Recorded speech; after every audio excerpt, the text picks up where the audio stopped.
Hi friends, स्वागत है आप सभी का मेरे यूट्यूब चैनल नर्सिंग इम्पल्स में। आज के इस वीडियो में हम बात करेंगे रेफरल सिस्टम के बारे में कि रेफरल सिस्टम क्या होता है। तो चलिए वीडियो को स्टार्ट करते हैं और जानते हैं। इसमें सबसे पहले हम बात करेंगे इंट्रोडक्शन के बारे में। तो क्या है इसका introduction? At each level of health care infrastructure के हर एक लेवल पे there is need for support from higher level of infrastructure, यानी कि हेल्थ केयर के इंफ्रास्ट्रक्चर के हर एक लेवल पे एक सपोर्ट की आवश्यकता होती है from higher level of infrastructure and also from secondary and tertiary hospital, यानी कि जो हेल्थ केयर का इंफ्रास्ट्रक्चर है उसके हर एक लेवल पे एक हायर लेवल ऑफ इंफ्रास्ट्रक्चर से सपोर्ट की आवश्यकता तो होती ही है, साथ ही साथ उसको सेकेंडरी और टर्सरी लेवल हॉस्पिटल की सपोर्ट की आवश्यकता भी होती है to strengthen and promote credibility of primary health care system, जिससे कि प्राइमरी हेल्थ केयर सिस्टम के क्रेडिबिलिटी को प्रमोट किया जा सके और उसको स्ट्रेंथन किया जा सके, यानी कि उसको मजबूती प्रदान किया जा सके। अब हम बात कर लेते हैं डेफिनेशन का कि रेफरल सिस्टम का डेफिनेशन क्या होता है।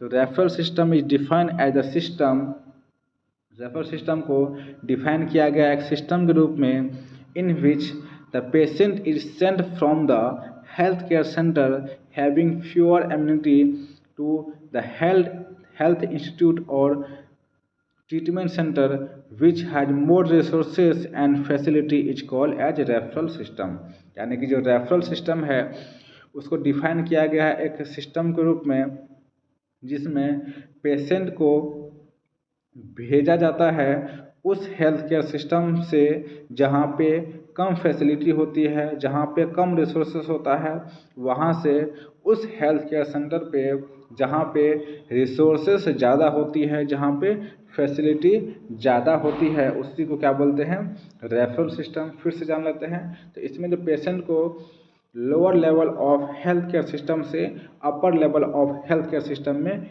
भेजा जाता है, यानी कह सकते हैं कि जहाँ पे कम फैसिलिटी होती है, कम रिसोर्सेज होता है, वहाँ से ज़्यादा रिसोर्सेज और ज़्यादा फैसिलिटी वाले हेल्थ केयर सिस्टम पे भेजा जाता है। अब हम बात कर लेते हैं पर्पस ऑफ रेफरल सिस्टम कि रेफरल सिस्टम का पर्पस क्या होता है। तो पहला है to reduce the mortality and morbidity rate, mortality rate और मॉर्बिडिटी रेट को कम करना। दूसरा पर्पस है to improve basic environmental sanitation को इम्प्रूव करना। अगला है to increase the life expectancy of the individual. अगला है to improve the nutritional status, यानी कि न्यूट्रिशनल स्टेटस को इम्प्रूव करना। अगला पर्पस है to develop man power and other resources, man power और अदर रिसोर्सेस को डेवलप करना। अब हम बात कर लेते हैं level of health care system कि हेल्थ केयर सिस्टम का कौन कौन सा लेवल होता है। तो सबसे टॉप लेवल पे होता है स्टेट हॉस्पिटल, उसके नीचे होता है डिस्ट्रिक्ट हॉस्पिटल, उसके नीचे होता है कम्युनिटी हेल्थ सेंटर, उसके नीचे होता है प्राइमरी हेल्थ सेंटर, उसके नीचे होता है सब सेंटर, उसके नीचे होता है विलेज लेवल वर्कर, यानी कि कहाँ से कहाँ तक किसी पेशेंट को रेफर किया जाएगा तो विलेज लेवल वर्कर से सब सेंटर लेवल पे, सब सेंटर लेवल से प्राइमरी हेल्थ सेंटर पे, प्राइमरी हेल्थ सेंटर से कम्युनिटी हेल्थ सेंटर पे और कम्युनिटी हेल्थ सेंटर से डिस्ट्रिक्ट हॉस्पिटल में और डिस्ट्रिक्ट हॉस्पिटल से स्टेट हॉस्पिटल में। ये था लेवल ऑफ रेफरल सिस्टम। अब हम बात कर लेते हैं selection of patient for referral, यानी कि रेफरल के लिए पेशेंट को कैसे सेलेक्ट करेंगे, कौन से पेशेंट को कौन से ग्रुप में रखेंगे। तो पेशेंट के सिलेक्शन के लिए कि कौन सा पेशेंट को पहले रेफ़र करना है, उसके लिए अलग अलग पेशेंट को अलग अलग ग्रुप में डिवाइड कर दिए हैं। जैसे पहला है फर्स्ट ग्रुप या फेटल पेशेंट ग्रुप, दूसरा है सेकेंड ग्रुप या सीरियस पेशेंट ग्रुप, तीसरा है थर्ड ग्रुप या जनरल पेशेंट ग्रुप।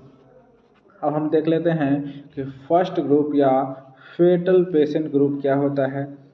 तो such patient can not survive despite the best treatment made available for them, यानी कि ऐसे पेशेंट जो सर्वाइव नहीं कर पाएगा चाहे उसके लिए कोई सा भी ट्रीटमेंट हम अवेलेबल करवा दें, उसको फर्स्ट ग्रुप में रखते हैं। It will not be beneficial to send for the patient for referral, यानी कि ऐसे पेशेंट को जो फर्स्ट ग्रुप में है उसको रेफर करना, रेफरल के लिए सेंड करना बेनिफिशियल नहीं होता है। फर्स्ट ग्रुप में ऐसे पेशेंट को रखते हैं जो सर्वाइव नहीं कर पाएगा चाहे उसके लिए कोई सा भी ट्रीटमेंट अवेलेबल करवा दे, उसको कोई सा भी ट्रीटमेंट दे दे, वो सर्वाइव नहीं कर पाएगा। तो अब हम बात कर लेते हैं सेकेंड ग्रुप या सीरियस पेशेंट ग्रुप। अब ये क्या होता है, इसमें कौन से पेशेंट को रखते हैं। तो condition of second group patient is considered serious but immediate treatment can save their life, यानी कि जो सेकेंड ग्रुप का पेशेंट है उसके कंडीशन को सीरियस कंसिडर करते हैं, यानी कि सेकेंड ग्रुप में सीरियस पेशेंट को रखते हैं, परंतु अगर उसको इमीडिएट ट्रीटमेंट दिया जाए तो उसके लाइफ को सेव कर सकते हैं। सो बिफोर सेंडिंग दैम, यानी कि उसको भेजने से पहले, रेफरल के लिए भेजने से पहले, रेफरल सर्विसेज के लिए भेजने से पहले attempt should be made to reduce the seriousness of condition and only after that should send for referral, यानी कि पेशेंट को भेजने से पहले उसका जो कंडीशन का सीरियसनेस है, जो उसका सीरियसनेस है उसको कम करेंगे, यानी कि उसको फर्स्ट एड देंगे, उसके बाद ही उसको रेफरल के लिए भेजेंगे। अगला है थर्ड ग्रुप या जनरल पेशेंट ग्रुप। इस ग्रुप में कौन से पेशेंट को रखते हैं। The condition of patient found to be normal in this group, यानी कि जो थर्ड ग्रुप का पेशेंट होता है इसका कंडीशन नॉर्मल होता है। So delay treatment may not threaten his life, यानी कि अगर लेट से भी इसका उपचार होगा तो इसको ज़्यादा दिक्कत नहीं होगी, इसको जान को खतरा नहीं होगा। Such patient can be immediately send for referral, यानी कि ऐसे पेशेंट को इमीडिएटली रेफरल के लिए भेज देते हैं, इसको फर्स्ट एड नहीं भेज देंगे, ऐसे भी इसको हम रेफरल के लिए भेज देंगे। लेकिन सेकेंड ग्रुप में क्या था, तो पेशेंट के सीरियसनेस को पहले कम कर रहे थे, यानी कि पहले उसको कुछ ट्रीटमेंट दे रहे थे, उस ट्रीटमेंट को देने के बाद ही उसको रेफरल के लिए भेज रहे थे।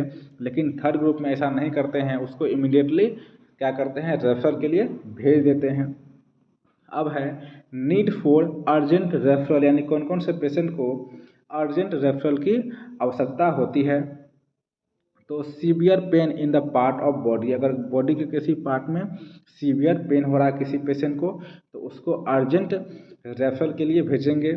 अगला है stiff neck, stiff jaw with arch back. अगला है